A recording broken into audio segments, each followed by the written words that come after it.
After months of frustration, one mother says she's just now seeing some changes after dealing with some major issues with her child's school bus. In fact, we are hearing from multiple CMS parents that say their kid's school bus had been running late since the start of the school year. WCNC Charlotte Siobhan Riley found out this mother feels the delays have had several impacts on her family's daily life.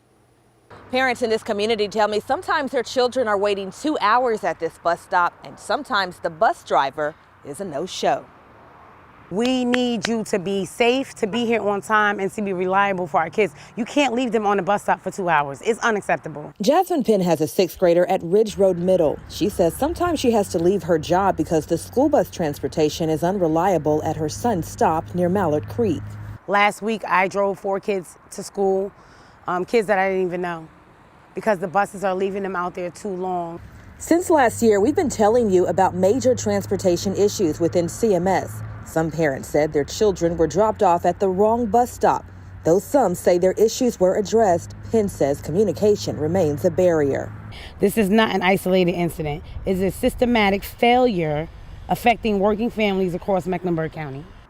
And then I received a tardy notice through the text message through my phone from school, your son is tardy.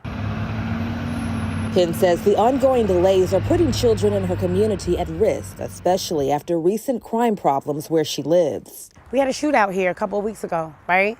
So now you got the kids waiting for the bus for 2 hours. What if a shootout happens then? And they're on CMS time at this point. After Penn sent a letter to CMS, she says the bus finally arrived on time late last week. And I had tears in my eyes when I was writing this email and sending this out because I was so frustrated. I was over it.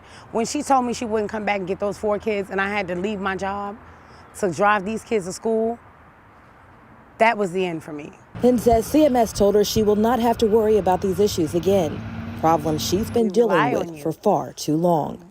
We can't afford to leave our jobs to keep picking up our kids because they're being left at the bus stop. In Charlotte, Siobhan Riley, WCNC Charlotte.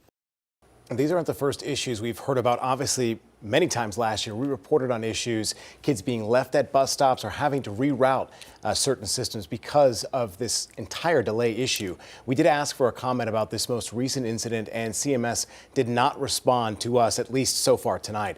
However, as we mentioned, this is something WCNC Charlotte has been following for months, even years at this point, especially when bus issues have come up this year. Earlier in October, the district released a statement saying CMS's transportation department recently released this statement saying that drivers who are uncertain about a student's stop are instructed to contact the transportation department.